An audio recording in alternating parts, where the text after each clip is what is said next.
შემდეგი კურსი შეეხება ოკულტურ ტაროს. ეს არის შუა საუკუნეების ტაროა, რომელიც განიხილავს პრაქტიკულად გვაჩვენებს გზას თვითგანვითარების. ძირითადში 22 არკანი. ეს ტარო გამოიყენებოდა ოკულტიზმის შესწავლის ღრმა ფაზებში და ასევე გამოიყენებოდა ალქიმიაში.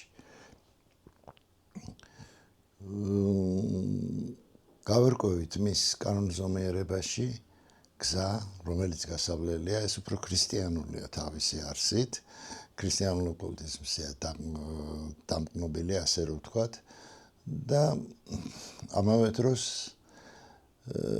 ზეპირი გათვლების მეთოდებს ტაროს კანონის მიხედვით. ეს არ არის მკითხაობა, ეს არ არის კარტის გაშლა, ეს არის იმ კანონზომიერების შესწავლა, რომელიც არსებობს როგორც სამყაროში, ისე ცხოვრებაში.